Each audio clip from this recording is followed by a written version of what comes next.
ये एक ब्रह्मांड ब्रह्मांड का एक लघु चित्र। ये देखिएगा, ये एक अंडे की शेप में है पूरा ब्रह्मांड। ये देखिएगा, ये एक अंडे की यानी एलिपिकल शेप में है, इसलिए इसको अंड भी कहते हैं, इसको ब्रह्मांड भी कहते हैं। पिंड शरीर को भी, शरीर भी इसी का रूप है। शरीर के अंदर ये सब रचनाएं आप टेलीविजन की तरह देख सकते हो अपने कमलों में। इसलिए पिंड ब्रह्मांड अंड इसी को कहते हैं, अंड।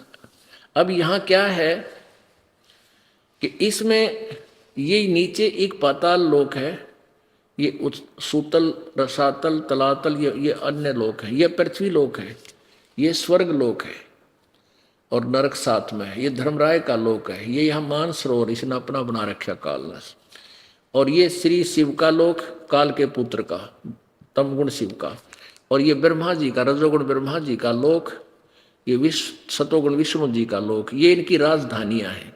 यहाँ बैठ कर के ये तीनों भगवान इस पाताल लोक, पृथ्वी लोक और इस पाताल लोक के जीवों को कंट्रोल करते हैं। इस काल ने ये एक अलग से ब्रह्मलोक बनाया है, ये अलग स्थान है ब्रह्मलोक। इसमें यहां इसने एक महास्वर्ग बनाया है अलग से। ये इसमें इस महास्वर्ग का राजा महेंद्र, महेंद्र का द्वीप महाइंद्र। ये फिर नकली सतलोक, नकली अलखलोक, नकली अगमलोक, नकली अनामी लोक यहां बना रखे हैं। इसके बाद इसने ये सब यहां एक और बंद बना दिया। और इसके बाद ये यहां रहता है जहां ये दुर्गा को इसने यहां 3 स्थान बना रखे हैं।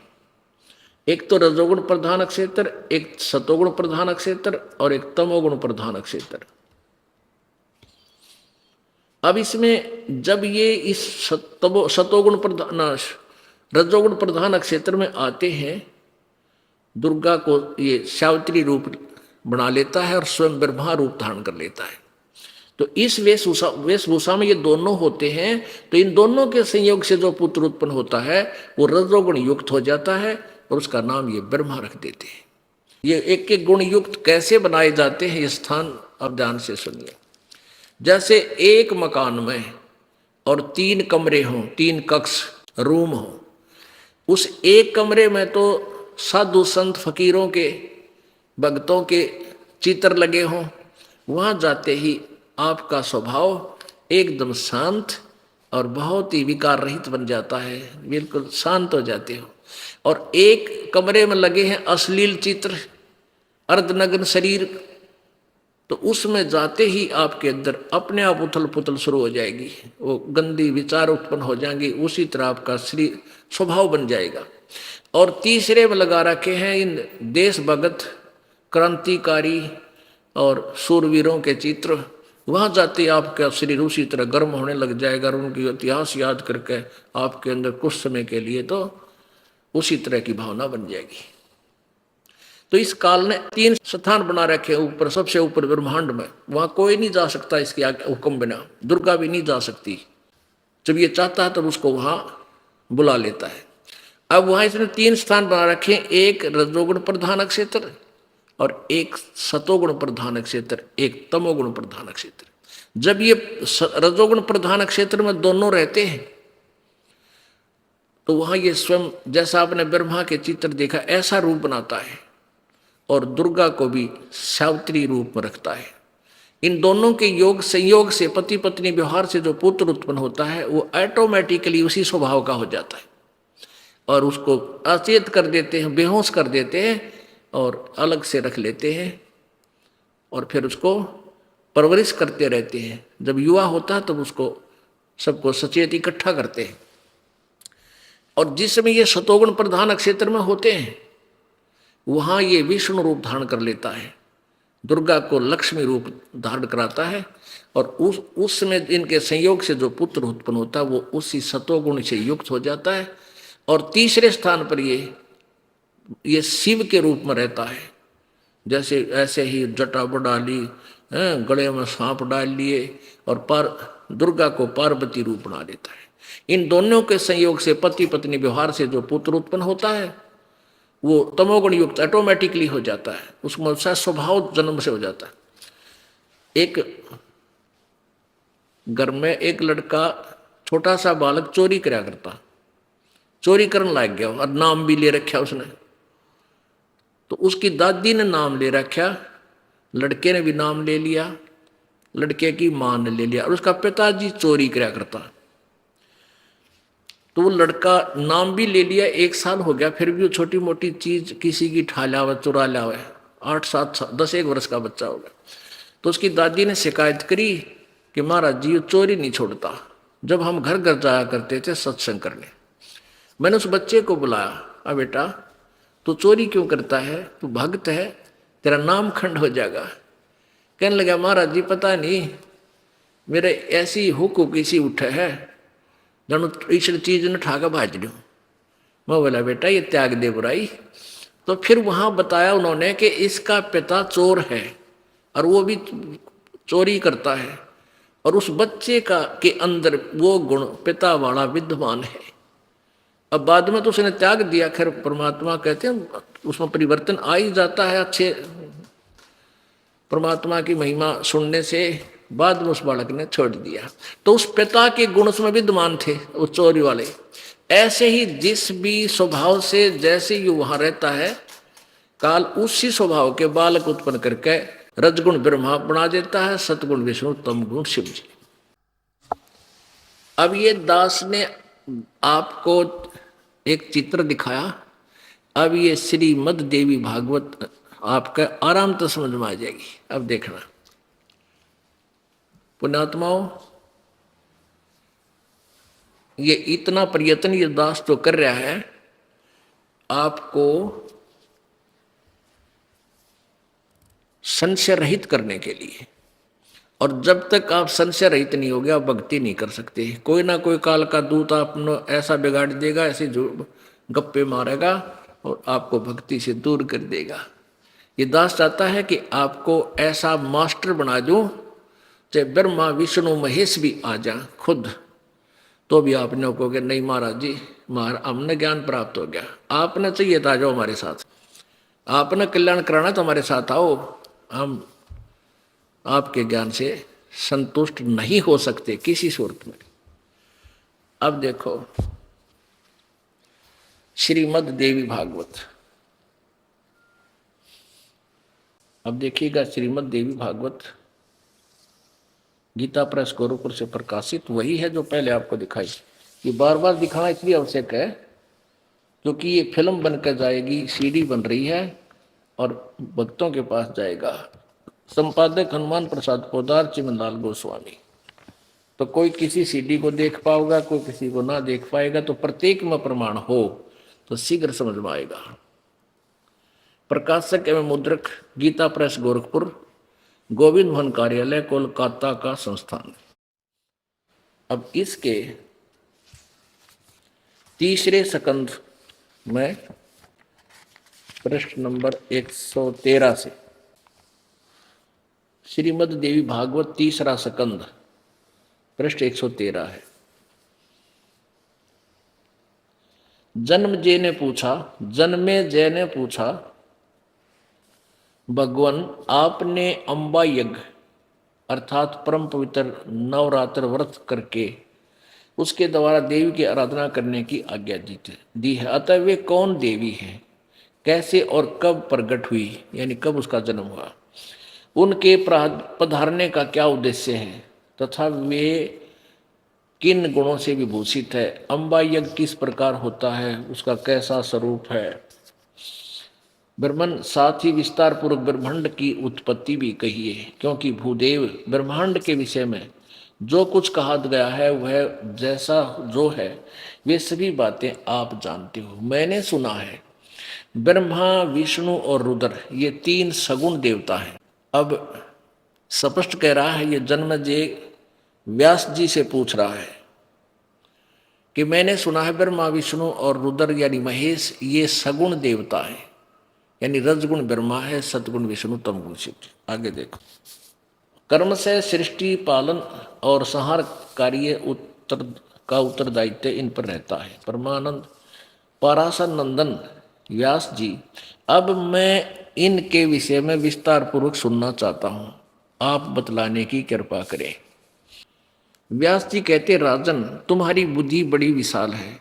अभी तुमने जो पूछा कि ब्रह्मा आदि की उत्पत्ति कैसे हुई, अब ब्रह्मा आदि माने ब्रह्मा विष्णु महेश की उत्पत्ति कैसे हुई, सो वह महान कठिन विषय है।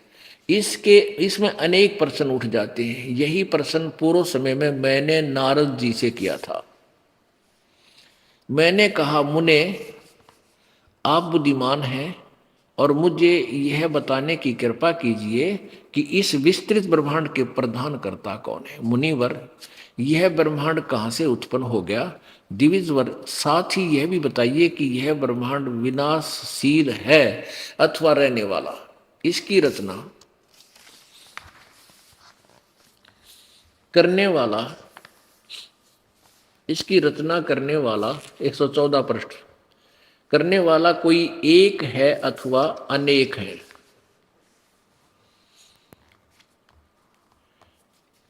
बहुत से इसके रचयिता हैं। कर्ता के अभाव में कार्य होना असंभव है।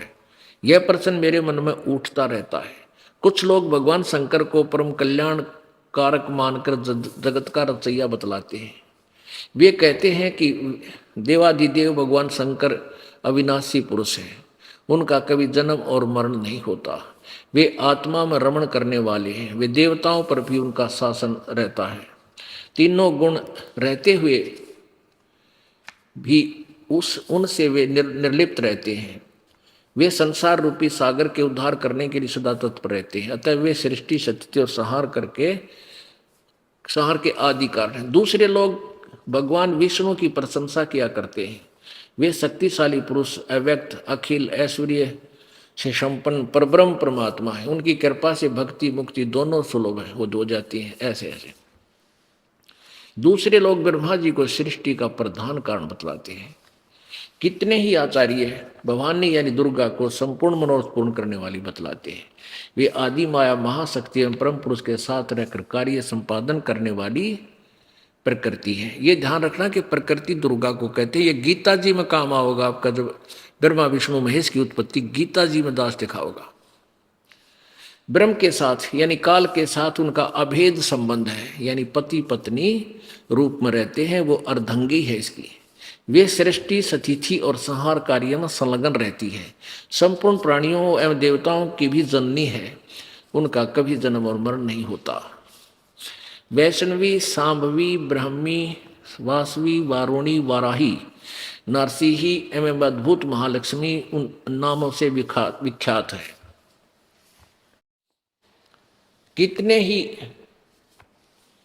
कितने श्रेष्ठ मुनि कहते हैं कि जो निरंजन, निराकार, निर्लेप, निर्गुण, अरूप एवं व्यापक ब्रह्म है, उनसे जगत की सृष्टि हुई है। कहीं कहीं वेद और उपनिषद में भी वे ही ब्रह्म तेजों में बतलाए गए हैं।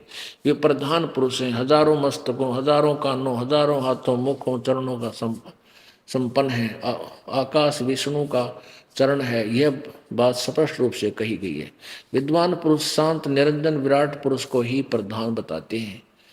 कुछ दूसरे प्राचीन रहस्य के जानकार लोग उन्हें पुरुषोत्तम कहते हैं। आगे देखो।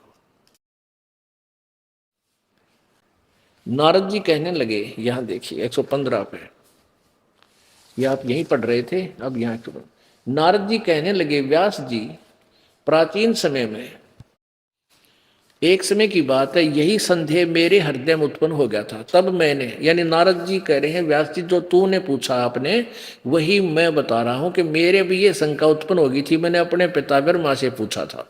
नारद जी कहते हैं, व्यास जी प्राचीन समय की बात है, उसी यही संदेह मेरे हृदय में भी उत्पन्न हो गया था। तब मैं अपने पिता अमित तेजस्वी ब्रह्मा जी के स्थान पर गया। उनसे इस विषय में, जिस विषय में तुम मुझसे पूछ रहे हो, उसी विषय में मैंने पूछा। कहा, पिताजी आप संपूर्ण ब्रह्मांड, यह संपूर्ण ब्रह्मांड कहाँ से उत्पन्न हुआ। विभो, आपने सम्यक प्रकार से इसकी रचना की है, या तो क्या आपने इसकी रचना की है अथवा विष्णु इसके इस विश्व के रचयिता हैं, या शंकर ने इसकी सृष्टि की है। जगत प्रभु, आप विश्व के आत्मा हैं, सच्ची बात बताने की कृपा करें। देखियो, अब नारद जी ने पता है क्या सच्ची बतानिया कोई नहीं। नार पिताजी भी गपोड़ पे लगा, तन्यों का है पिताजी सच्ची बताइए कदे झूठ मिला दे। अब जब तक इंसान के पास पूरा ज्ञान नहीं होगा कहीं ना कहीं तो झूठ मिलानी पड़ेगी उसने। तो इसलिए नारद जी कहे सच्ची बात बताइए कदे गपोड़ पेल दो। ये देख सच्ची बात बताने की कृपा करें, किन देवताओं की पूजा करनी चाहिए तथा कौन देवता सबसे बड़ा है। ब्रह्मा जी ने कहा बेटा इस प्रश्न का मैं क्या उत्तर दूं, यह प्रश्न बड़ा ही जटिल है। महाभाग तुम भगवान विष्णु से इसका समुचित समाधान पा सकते हो। फिर भी महामते इस संसार में कोई भी रागी पुरुष ऐसा नहीं है जिससे यह रहस्य विदित हो, जिसे जो त्यागी अहंकार रहित एवं ईर्षा शून्य है वही इसके रहस्य को जान सकता है। फिर भी बताता है ब्रह्मा, क्या बता रहा है? पूर्व काल में जल ही जल था, सर्वत्र जल ही जल था, स्थावर जंगम जितने प्राणी हैं उनमें कोई भी नहीं थे। तब कमल से मेरी उत्पत्ति हुई। उस समय मुझे सूर्य चंद्र वृक्ष तथा पर्वत कोई भी वस्तु कोई भी दिखाई नहीं पड़े। 116 पृष्ठ पे कोई नहीं दिखाई पड़े। मैं कमल की कणका पर बैठकर विचार करने लगा, उस अगाध जल में मैं कैसे उत्पन्न हो गया, कौन मेरा रक्षक है तथा इस प्रलय काल में सृष्टि और संहार करने वाला कौन विशिष्ट पुरुष है। कहीं भी स्पष्ट रूप से भूमि भी नहीं दिखाई देती जिस पर यह जल टिका हो। यह कमल कैसे उत्पन्न हो गया? यों विचार करके मैं जल में उतरा, 1000 वर्ष तक पृथ्वी की खोज करता रहा, अन्वेषण करता रहा। इस पर भी मुझे उस जल का कहीं और छोर नहीं मिला। इतने में आकाशवाणी हुई, तप करो तप करो। इस काल ने ये और एक खुट्टा ठोक दिया, यह इसको कह दिया कि तप करो तप करो। तब मैंने तपस्या आरंभ कर दी, कमल पर बैठकर ही 1000 वर्ष तक मैं तप करता रहा। फिर उसी समय सृष्टि करो ऐसी आकाशवाणी सुनाई पड़ी। उसे सुनकर मैं बड़े आश्चर्य में पड़ गया, सोचा कि किसकी सृष्टि करूं अथवा मेरा क्या कर्तव्य है। उसी समय मधु और कैटव नाम के 2 भयंकर दानव सामने आ गए। वे उस महावर्ण में मुझसे युद्ध करने की इच्छा प्रकट करने लगे। मैं उनसे भयभीत तो उठा और तब कमल का डंठल पकड़कर जल में उतरा। वहां मुझे एक परम पुरुष अद्भुत पुरुष के दर्शन मिले। उनका श्री विग्रह मेघ के समान श्याम था, वे पीतम्बर पहने थे और 4 भुजा थी, शेषनाग की सैया पर सोए थे। उन जगत प्रभु के गले में वनमाला भी सुशोभित थी और रही थी शंख चक्र गदा और पद्म। इन 4 आयुधों से यानी शस्त्रों से शोभा पा रहे थे। ऐसे शेष स्यायी भगवान विष्णु का मुझे दर्शन हुआ। अब क्या था पुण्यात्माओं, थोड़ा सा मौखिक बताएंगे कि जब ये तीनों पुत्र युवा हो जाते हैं, जवान, ये काल क्या करता है, अपनी सिद्धि शक्ति से ब्रह्मा को तो कमल के फूल पर बिठाकर सचेत कर देता है और विष्णु जी को शेषनाग की सैया पर और शिव जी को कैलाश पर्वत पर। जब तीनों को इकट्ठा कर देता है फिर ये दुर्गा इनकी बाग टोर संभाल लेती है। अब देखो विष्णु ब्रह्मा जी कह रहे हैं कि मुझे नहीं पता मैं कितना उत्पन्न हो गया। जब मेरी आंख खुली, मेरा जन्म हुआ तो मैं कमल के फूल पर बैठा था और मुझे नहीं पता मैं कौन हूँ, कौन मेरा रचने वाला है।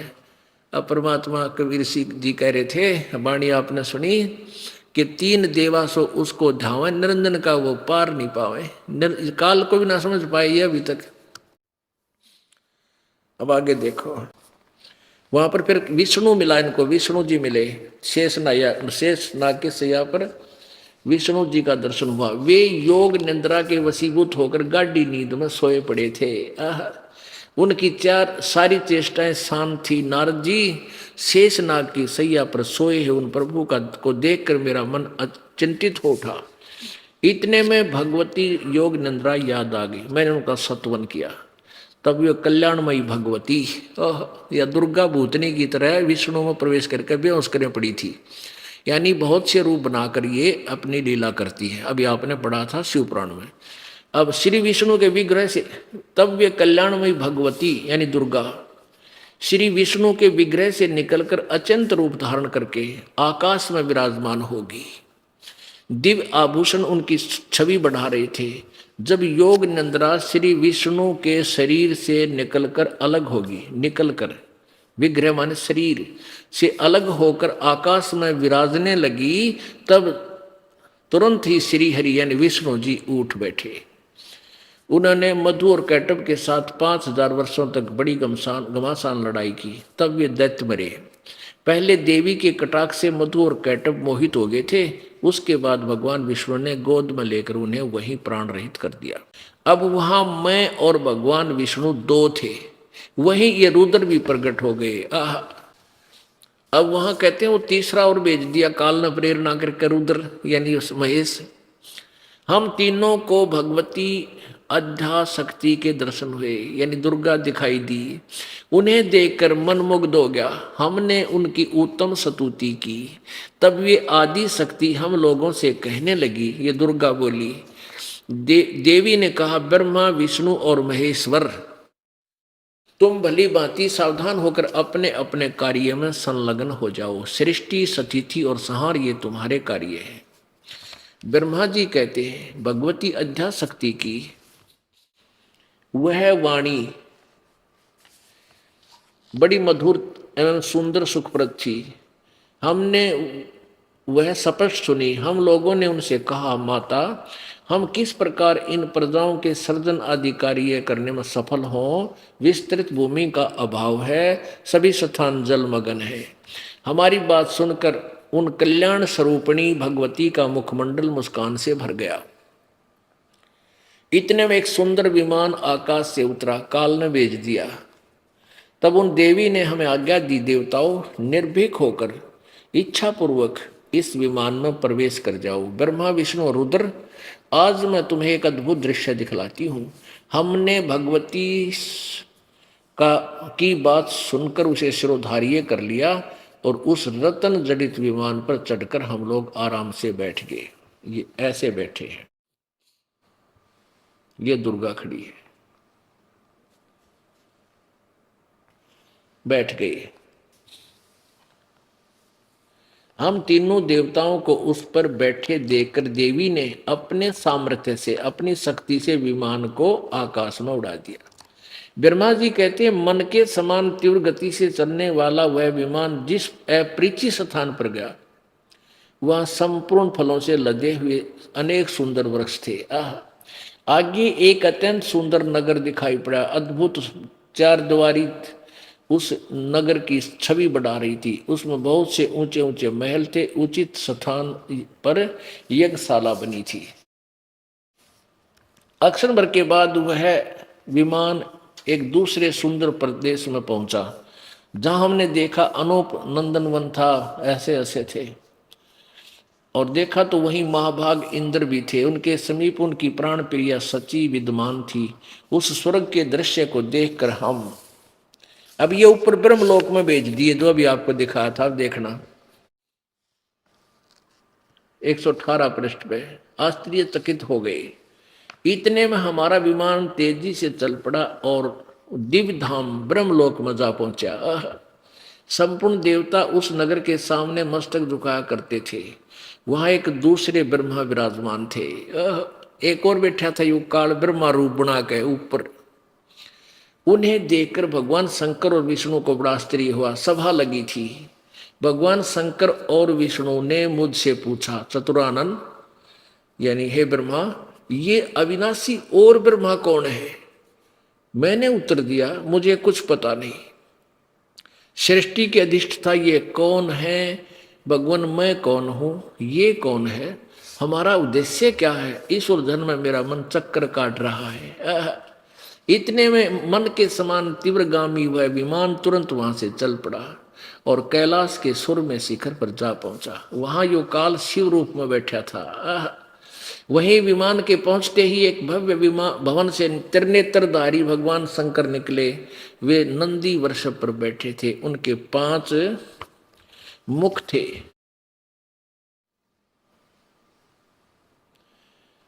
और 10 भुजाएं थी। मस्तक पर चंद्रमा सुशोभित हो रहा था।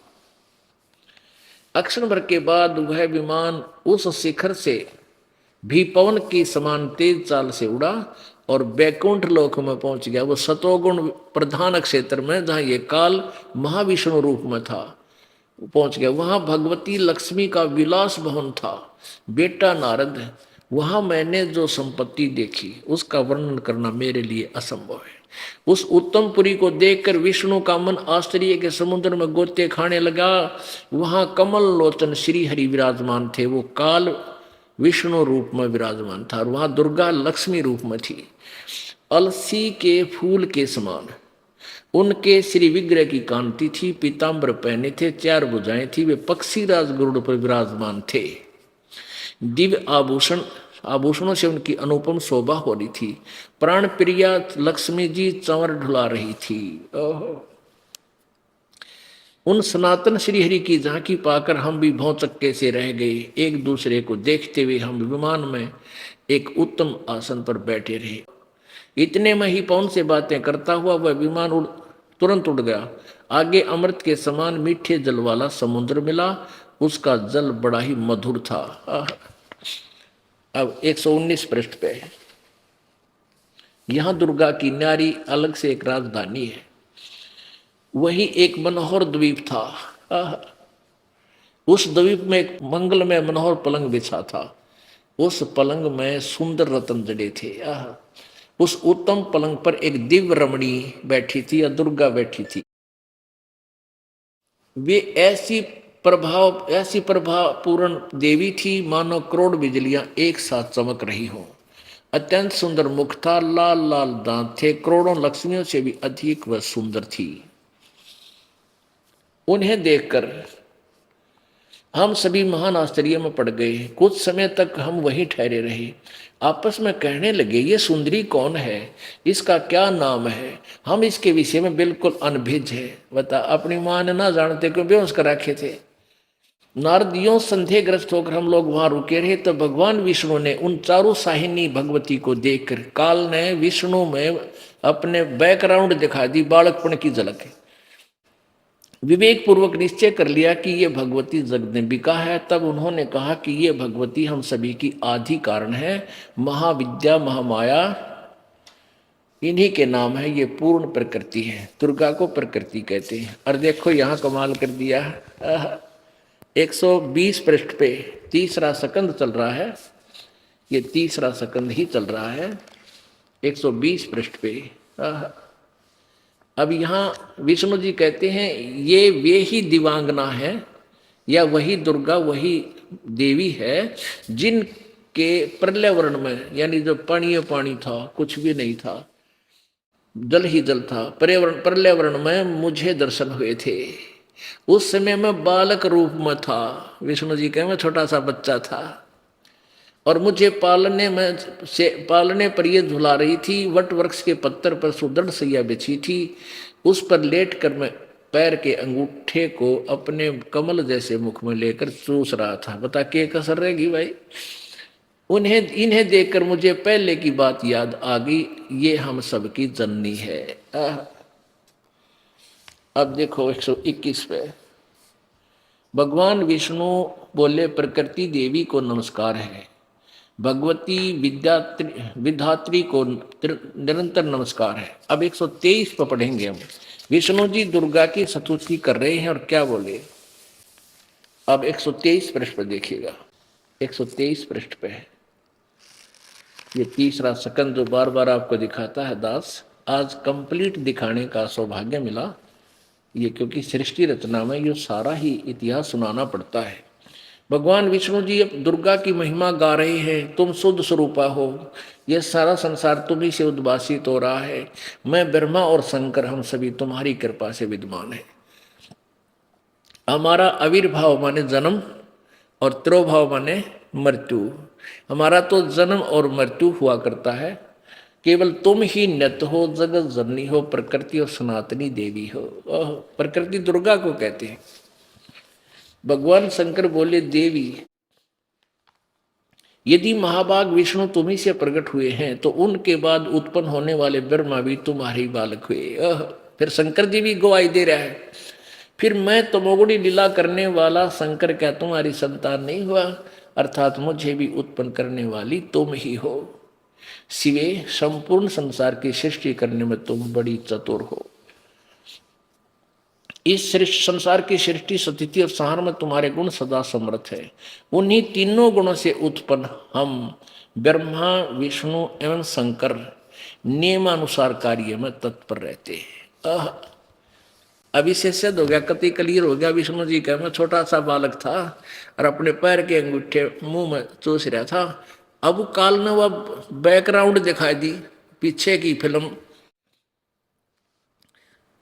अपने आत्मा ये वही सदग्रंथ है जो पवित्र धर्म हिंदू धर्म के अनुयायी इनको सत्य मानते थे और उन नकली गुरुओं को समझते थे कि ये संस्कृत के विद्वान हमें हमारे सिलेबस से पढ़कर ठीक ही सुना रहे होंगे। उन्होंने तो आउट ऑफ सिलेबस हमें पढ़ा रखा था। अब पुण्यात्मा कबीर जी परमात्मा हुए या ये नकली में ऋषि विद्वान हुए? कौन विद्वान हुआ इनमें जिन्होंने संस्कृत भाषा भी ना जानते थे तो भी बता दिया कि ये ऐसे ऐसे कहानी थी, और इन नकलियों को ने कुछ नहीं बता पाए, ये हमारे को मिसगाइड किए गए थे। अपनात्मा परमात्मा द्वारा बताई गई सृष्टि रचना जो 600 वर्ष पहले सिंपल लैंग्वेज में सूक्ष्म वेद में 5वें वेद में थी, आज उसकी गवाही ये पुराण दे रहे हैं। अब गरीबदास साहेब जी कह रहे हैं कि मोती मुक्ता दर्शत नाही, ये जग है सब अंदरे। इनका दिखत के तो नैन चश्म, इनका फेरा मोतिया बंदरे। जिसका सफेद मोतिया बंद हो जाता है उसकी आंखें तो स्वस्थ नजर आती हैं, लेकिन उसको दिखता कुछ नहीं, वो नपट आंधा होता है। अब परमात्मा क्या बताते हैं कबीर जी? भाई साचा सतगुर कोई न पूजे, झूठे जगपति आसी। अंधे की बा गई अंधे नय मार्ग कौन बतासी। अंधे का हाथ अंधा पकड़े जा था और आगे वाला अंधा अपने आप को मैं ऋषि सिद्ध कर रहा था कि मैं पूरी दिखाई देता, जाओ मेरे पीछे पीछे। सबको उसमें नरक में ठुकवा दिया। पुण्यात्माओं, ये सौभाग्य है आपका कि आपका इस समय में जन्म है बिचली पीढ़ी में, और सौभाग्य है आपको ये दास का ये ज्ञान परमात्मा का दिया हुआ ये तत्वदर्शी संत मिल गया। अब परमात्मा कहते समझा है तो सिर दर पाओ और बहुर नहीं रे ऐसा दाव। बोलो सतगुरुदेव।